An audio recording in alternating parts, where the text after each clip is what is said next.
Selamat pagi teman-teman. Selamat pagi Bu. Bagaimana kabarnya? Baik. Puji. Oke, kalau baik. Sebelum kita mulai pembelajaran kita pada hari ini, marilah kita berdoa supaya apa yang kita pelajari bisa bermanfaat untuk kita. Berdoa dimulai. Cukup? Baik. Teman-teman, ini masuk semua ya? Masuk. Masuk. Oke, baik. Sekarang Ibu akan membagikan gambar ya teman-teman. Nanti teman-teman bisa identifikasi.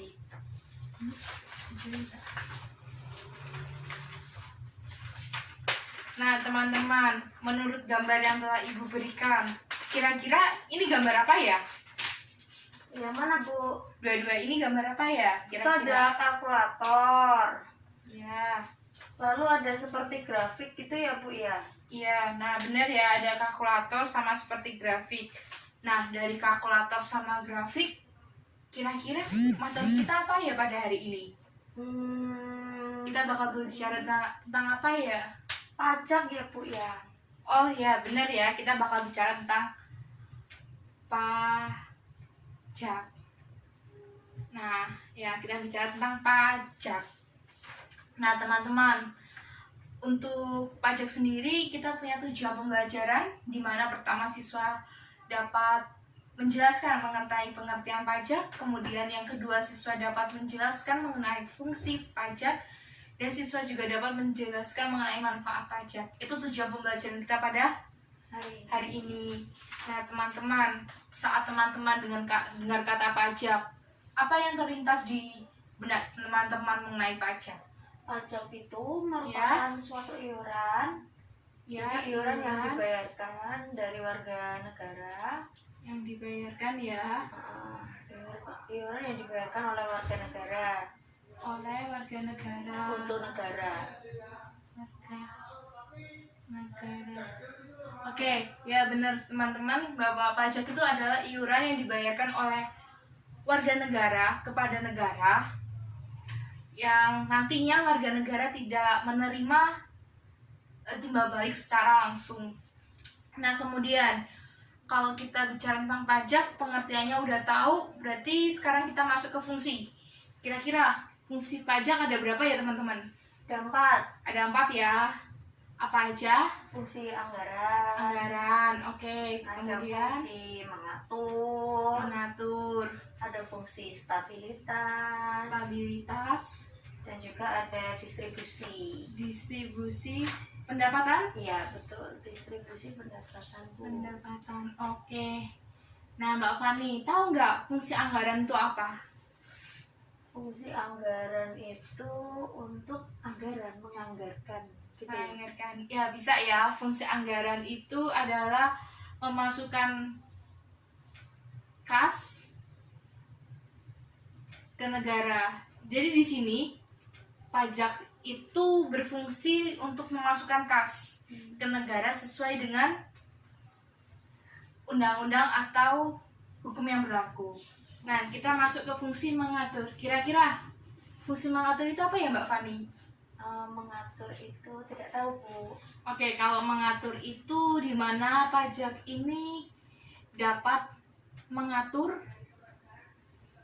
perekonomian Indonesia. Jadi untuk mengatur ya Bu? Iya.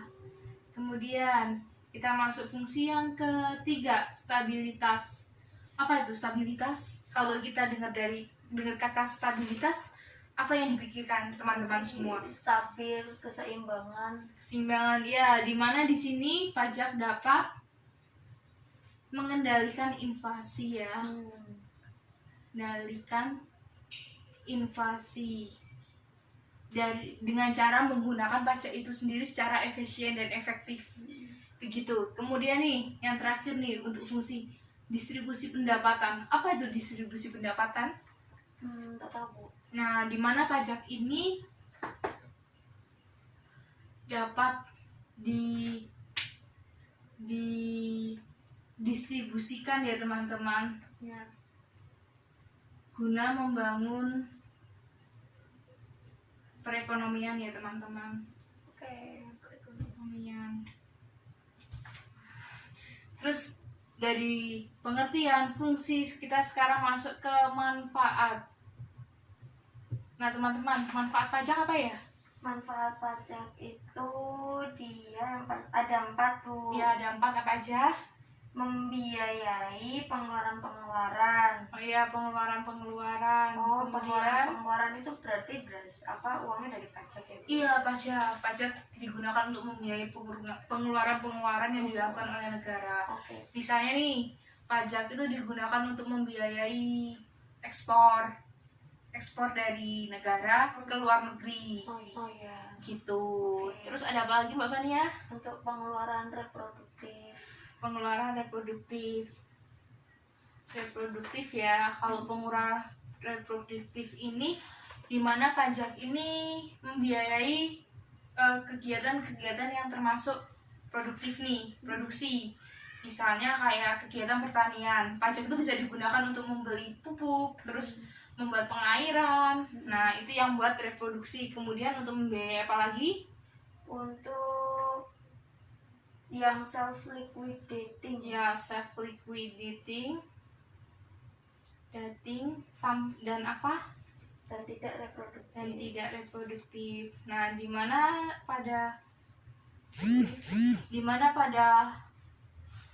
manfaat pajak ini bisa digunakan untuk membuat monumen atau museum, kemudian untuk membeli senjata dan untuk membangun tempat-tempat rekreasi. Nah yang terakhir, pajak digunakan untuk apa? Manfaat pajak Membiayai pengeluaran yang tidak produktif. membiayai pengeluaran yang tidak produktif. Nah di sini pajak itu bermanfaat untuk membiayai pengeluaran produk yang tidak produktif.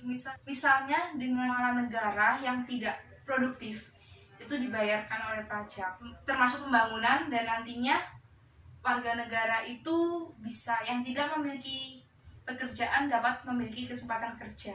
Itu manfaat dari pajak. Oke, sudah jelas Bu. Nah ada pertanyaan? Tidak. Dari pengertian manfaat dan fungsi tidak ada, berarti selesai ya. Teman-teman bisa mengerti ya antara pengertian manfaat dan fungsi dari pajak. Nah kalau itu ibu yang akan bertanya, kenapa sih kita harus membayar pajak? Karena kalau misalkan kita tidak membayar pajak, negara nggak ada pemasukan Bu. Nah ya benar ya, negara nggak ada pemasukan, dan untuk itu kita harus membayar dengan pajak. Jadi di sini kalau teman-teman nanti sudah berhasil, tetaplah taat untuk membayar pajak ya teman-teman. Iya siap Bu. Begitu pertemuan kita pada hari ini. Terima kasih untuk waktunya, terima kasih sudah untuk perhatiannya juga. Sebelum kita menutup pertemuan kita pada hari ini, tadi sudah diawali dengan doa, kita akhiri dengan doa. Berdoa dimulai. Cukup. Terima kasih teman-teman, semoga apa yang kita bicarakan pada hari ini bisa bermanfaat untuk masa depan kita. Amin. Ya, selamat siang. Selamat siang Bu. Terima kasih. Terima kasih.